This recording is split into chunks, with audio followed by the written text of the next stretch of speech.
The Carabao Cup finale taking place at the Wembley Stadium. Welcome to Rokani Media Football. You guys are where you're watching us from. Please smash the like button, comment and share. If at all you're watching us for the very first time, endeavor to subscribe to our channel so as not to miss out on stories that we do upload in here on a daily. It's the Carabao Cup finale in there. Remember, Chelsea knocked out a team which goes by the names of Tottenham Hotspur in the semi-final. They won the first game at Stamford Bridge by 2-0 when they went to the London Stadium. They won it by 1-0 in there. And Liverpool beat Arsenal by... Liverpool beat Arsenal. Did they beat Arsenal? Yeah, I think in the first leg in there. And then Arsenal went ahead to be beaten again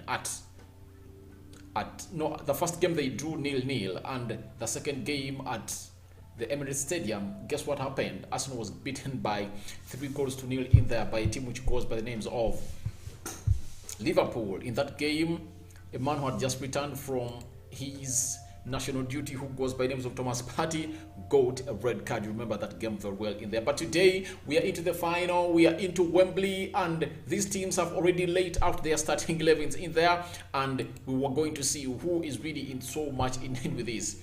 Consistently, the manager of Liverpool has said, Kahela, you were the man behind all this. We in the final because of you, and I really grant you this final to start in goal in there. And Kahela starts in goal. Trent Alexander-Arnold playing as a right fullback. Matip and Virgil van Dijk playing as the central defenders. Robertson playing as the left fullback. Robinho, Thiago, and Dean Henderson playing into the three-man midfield as Diaz, Mo Salah, and Sadio Mane are the so-called forwards of a team which goes by the names of Liverpool in there for you. So that's how Liverpool is starting in a system of 4-3-3 in there. That's how Liverpool is starting this game of football as they take on a side which goes by the names of Chelsea in there.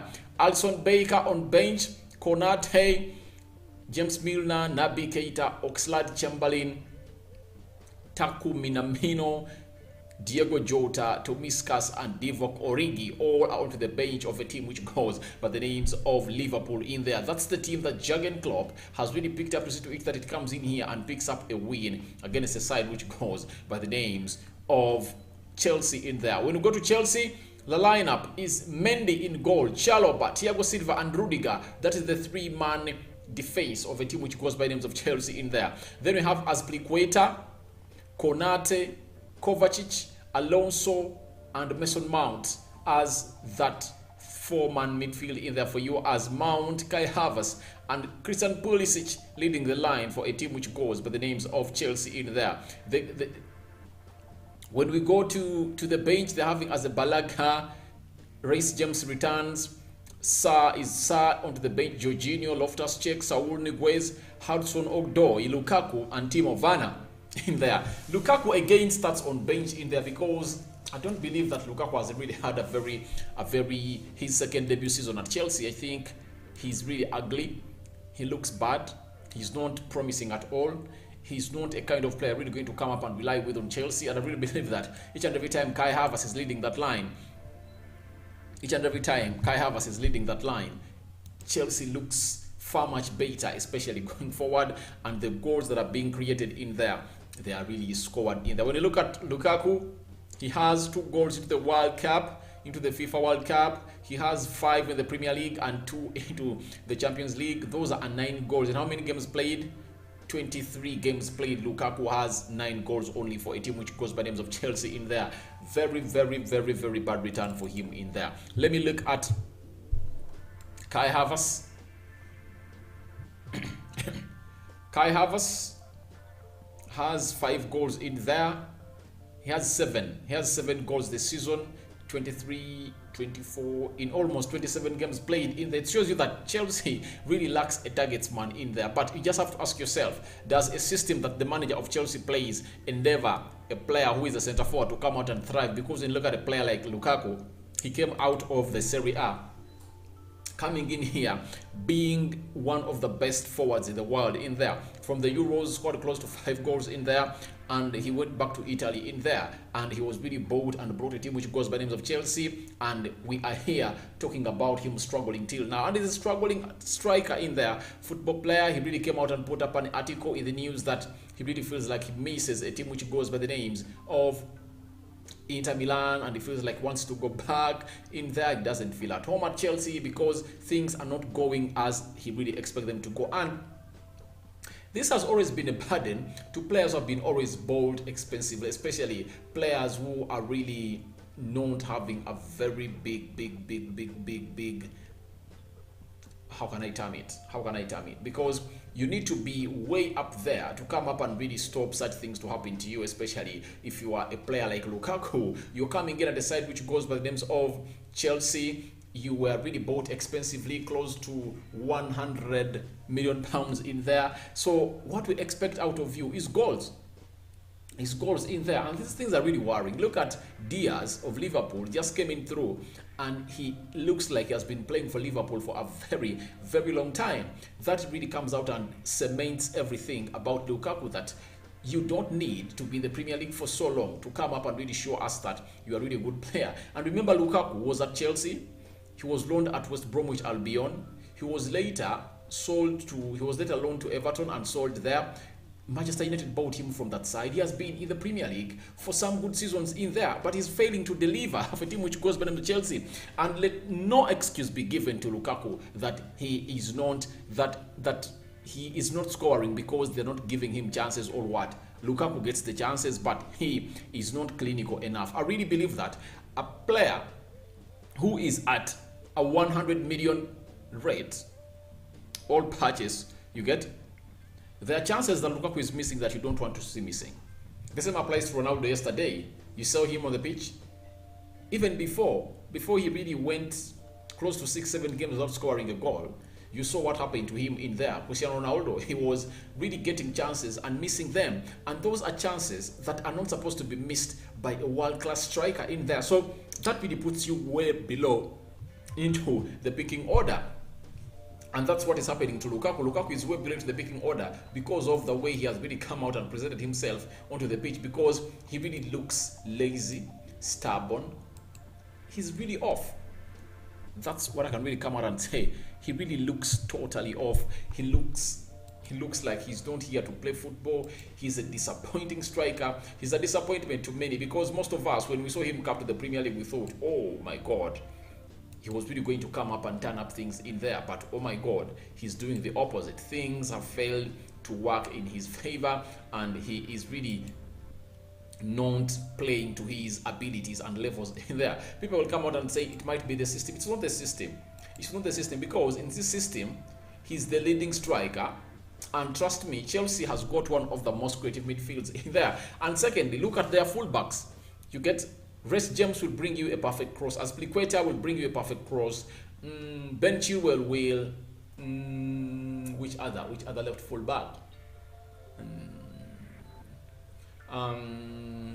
Marcus Alonso will come in and give you that cross in there. So he's surrounded by a lot of creativity. You get?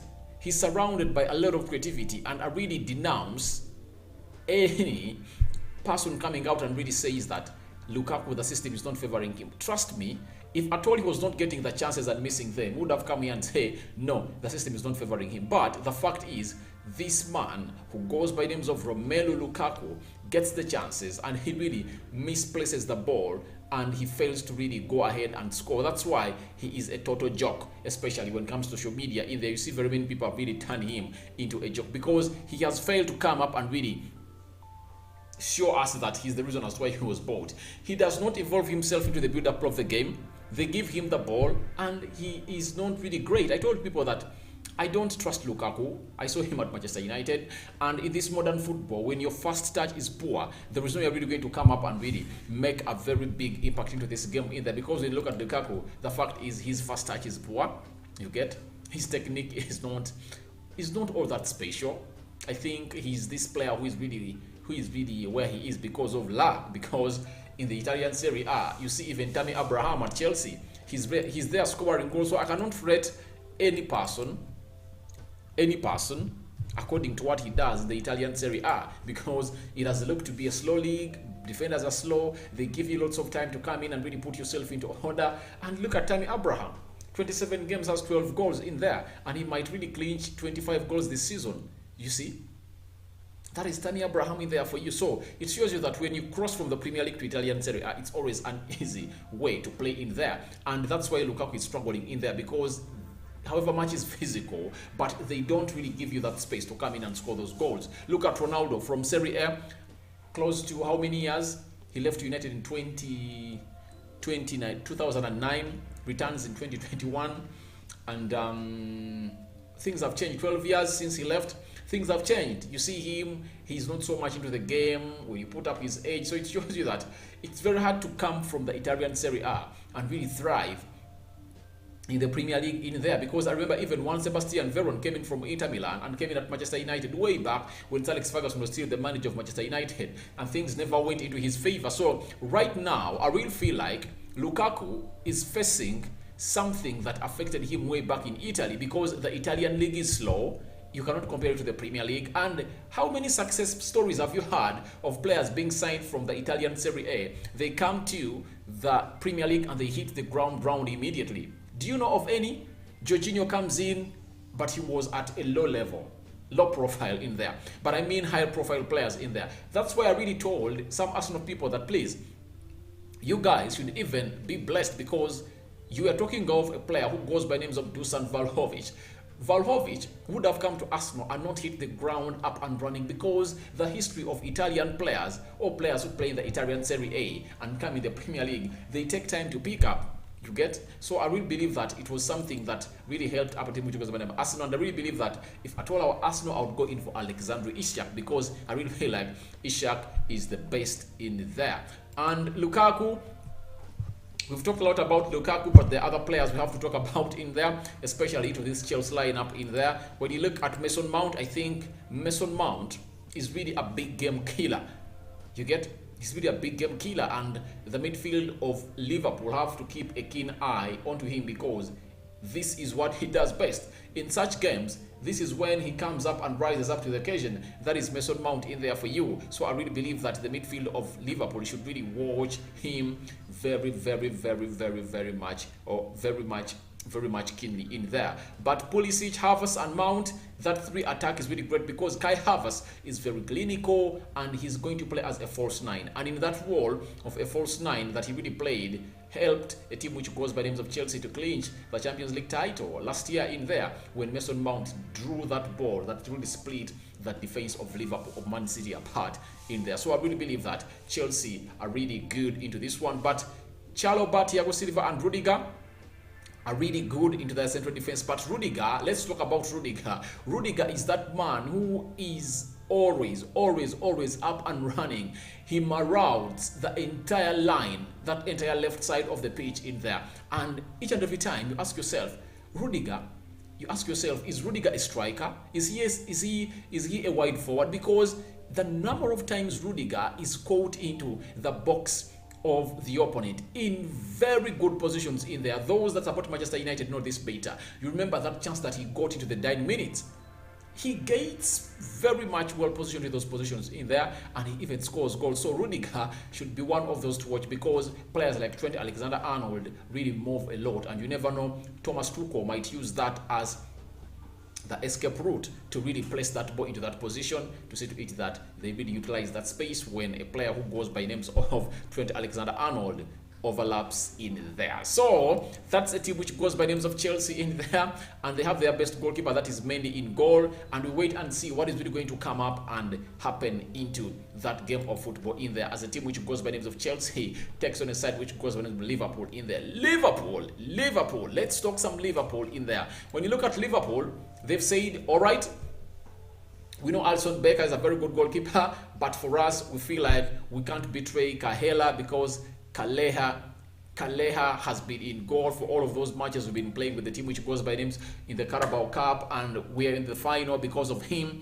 And I really believe that he deserves to be where he is right about now. And the manager, who goes by names of Jurgen Klopp, has done nothing else apart from really telling him that, please get back to your position, get into goal and start in there. But he's not at the levels of Ederson, but you can't really alarm a lot that you don't have him in there. I think he's better than the other goalkeeper that they really late goal. Was it Karius? I think it was Karius who really costed them the Champions League when they're playing a side which goes by Madrid after gifting 2 goals to, was it Gareth Bale? No, Karim Benzema and Gareth Bale. He gifted out 2 goals to Karim Benzema and Gareth Bale in there. So that is the goalkeeper that Liverpool saw with. But today, the emphasis is really going to be on the 3-man forward attack of Liverpool that is having Luis Diaz, Mo Salah and Mohamed Salah. Sadio Mane, Mo Salah and Diaz. Those 3 are really fast.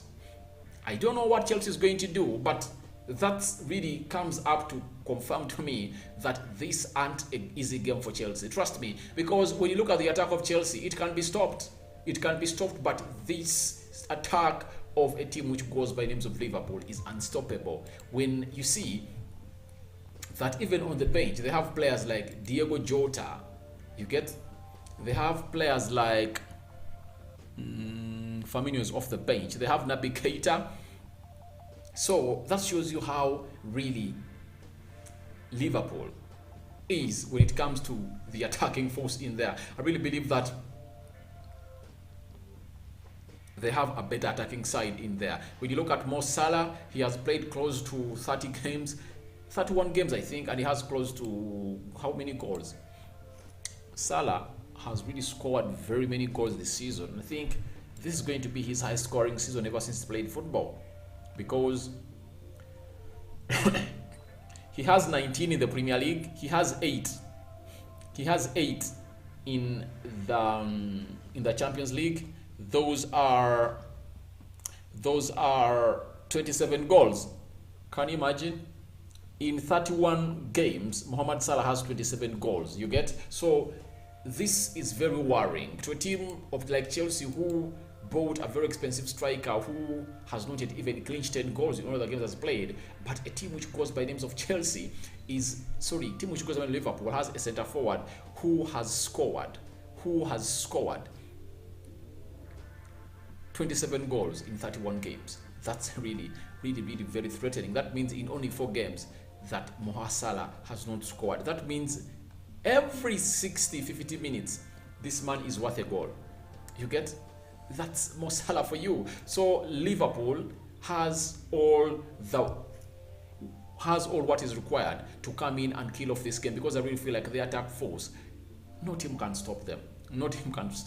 And I really believe that the reason why they brought in Diaz is because Douglas Luiz is because he's called who? Luis Diaz. He's called Luis Diaz. Is that they brought him for the reason that they thought that they could chase Man City and win this trophy. And they felt like, where are we short of? They got to know that we are only short of a forward. And they went ahead and got one who goes by names of Diaz, and he's really doing great. Luis Diaz looks great in there for Liverpool. He scored his first goal against the side which goes by names of Norwich in there, and he's looking great in there. Each and every time they bring him on the pitch, it's like he has been at Liverpool for so long. That's why you see the likes of Diego Jota are onto the bench, because this man has really come out through and is doing what everyone expected him to do. What he was putting up at Porto is what he's putting up right now in here at the Liverpool team. So I really believe that he's really doing great, and I think he's going to be one of those players that they should really put keen on, because if you don't put a keen eye on him, he'll come out and really cause some trouble to your team in there. That is a man who goes by the names of Diaz in there. When you look at their midfield, Liverpool has really pumped it up in there, and they're having Fabinho, Jadon Hanson and Alcantara. On top of that man who goes by the name of Thiago Alcantara. I really like him a lot because he makes football look easy. You get? He is really a very good player. Talent at him is undoubted, and his abilities are always seen onto the pitch. And because people just recognize how good someone is when he scores a goal. That's why when he really scored a goal into the Champions League, which I think they were playing AC Milan, that goal that he really scored, they really came out and said and hailed him a lot. But People have been seeing Thiago Alcantara way back in the Barcelona that had Pep Guardiola as the manager. Then he went to Bayern Munich. Then he moved to Liverpool. We who have been watching him for a very long time, really, we are not surprised with what he's putting up on the pitch. He's been a very good player, and he really comes up and does the needful in there for you. So to me, I really feel like he is really going to be a very instrumental man in that midfield, with Fabinho sitting into the central defensive midfield in there as a single man. Jadon Henderson, the captain, good pass of the ball. His work rate is undoubted in there. I really believe that Liverpool has an edge to go ahead and win this one. That's what my thoughts are over this game. I really believe that Liverpool really has an edge to come up and win this game of football, as they talk on the side which goes by the names of Chelsea. I don't know what you guys think about it, but I really believe that Liverpool is really far much placed into this game than a team which goes by the names of Chelsea. I mean, look at the managers, Thomas Tuchel. Thomas Tuchel wants to win each and every trophy that crosses his eye, and this season he has only won the World Club Cup in there. After winning that, he's out of the Premier League race. I think he's still in the FA Cup. Now this is one of the trophies that he has to win, because if he doesn't win, I really believe that he might be sacked. He might be sacked by Chelsea, because Chelsea, if you don't win a Champions League or a Premier League, even if you win the rest of the trophies of the world, you've won nothing. And I don't believe that Chelsea are really going to come up and defend the Champions League. I doubt. Premier League, they're off. FA Cup, they're still in. And those are not the tournaments that you win, and you think that you're going to remain on job at Chelsea. Remember, a player who goes by the names of the manager who goes by the names of Antonio Conte, currently managing Tottenham Hotspur. He won the FA Cup, and guess what happened? He was sacked. But you never know, things might have changed at Chelsea, because the owner of Chelsea has handed over the Chelsea team to the trustees in there, because he had really expected or suspected a suspension, you get, from the British government in there for you, and that suspension would have seen him lose Chelsea totally in there. So that's what Abramovich did, and that might be a sign of relief for Thomas Tuchel, but not as that, because I know he still has a hand into this team. When he says that sack that player, they'll go ahead and sack him immediately without further ado. So my prediction, I think Liverpool is going to win by 2-1 or 3-1. I think we won't even go to the penalties. That's what I really think. And let's wait and see what this takes us to here onto the Rokani Media Football. Smash the like button, comment and share. And if at all you're watching us for the very first time, endeavor to subscribe to our channel so as not to miss certain stories that we do upload in here on a daily. I go by the names of Rokani David. I'm out.